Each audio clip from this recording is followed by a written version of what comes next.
নমস্কাৰ শিৱসাগৰ নগৰস্থিত আমোলাপট্টি শংকৰদেৱ শিশু নিকেতন 2003 চনতে প্ৰতিষ্ঠা হৈছিলে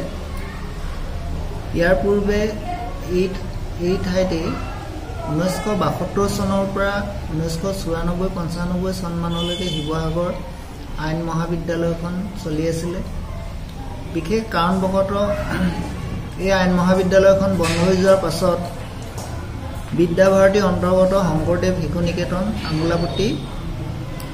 বিদ্যালয়খন প্ৰতিষ্ঠা হয় আৰু তেতিয়াৰ পৰা বৰ্তমানলৈকে এই বিদ্যালয়খন চলি আহিছে বৰ্তমান মই লকডাউনৰ পাছত 2021 চনৰ 10 অক্টোবৰৰ পৰা প্ৰধান আচাৰ্য হিচাপে দায়িত্বভাৰ গ্ৰহণ কৰিছোঁ আৰু মই দায়িত্ব লৈ বিদ্যালয়খন স্বচ্ছতা দিশত যথেষ্ট গুৰুত্ব দিছোঁ আৰু ইয়াৰ লগতে বিদ্যালয়খনত বিভিন্ন দল সংগঠন বা সমাজসেৱক ব্যক্তিৰ হতুৱাই আমি বিদ্যালয়ত গছ পুলি ৰোপণ কৰিছোঁ এখন ফুলনি বাগিচাও নিৰ্মাণ কৰিছোঁ কিন্তু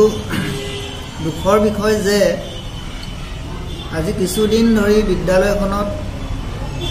কিছুমান বিদ্যালয়ৰ সমীপৰ ব্যক্তিয়ে অনিষ্ট কৰি আহিছে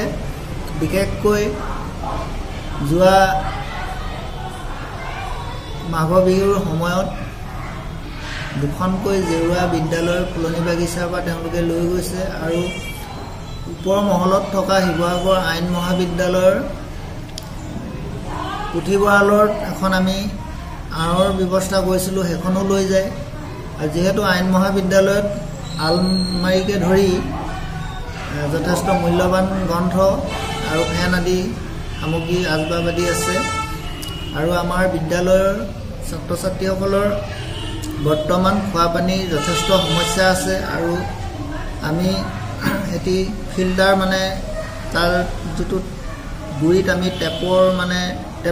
মানে বেয়া হৈ আছিলে তাত আমি চিমেণ্ট দি ধুনীয়াকৈ 25 জানুৱাৰী দিনাখন আমি লগাই থৈ গৈছিলোঁ আৰু সেইখনো দুষ্কৃতিকাৰীয়ে পানীৰ ফিল্টাৰটো ভাঙি থৈ যায় আৰু দেখা যায় মাজে সময়ে বিদ্যালয়ৰ অতিৰিক্ত প্ৰস্ৰাৱগাৰৰ ভিতৰত শৌচ কৰি থৈ যোৱাত আমাৰ ছাত্ৰ ছাত্ৰীসকলৰ প্ৰস্ৰাৱ কৰিবলৈ যথেষ্ট অসুবিধাও হয় আৰু বিদ্যালয়ৰ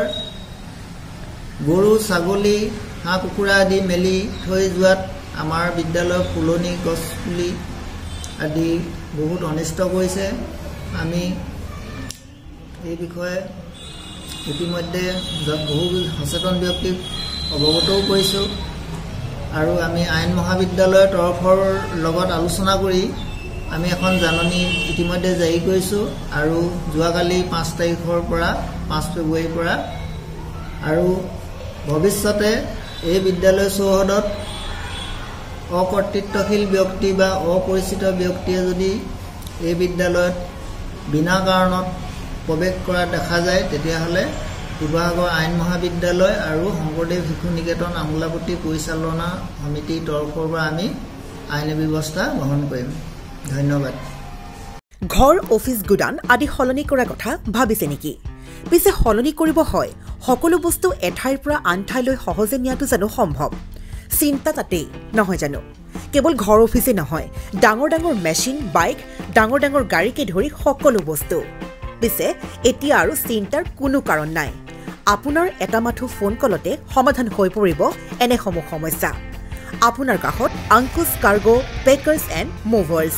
সমগ্ৰ ভাৰততে প্ৰভাইড কৰে ডোৰ টু ডোৰ ছাৰ্ভিচ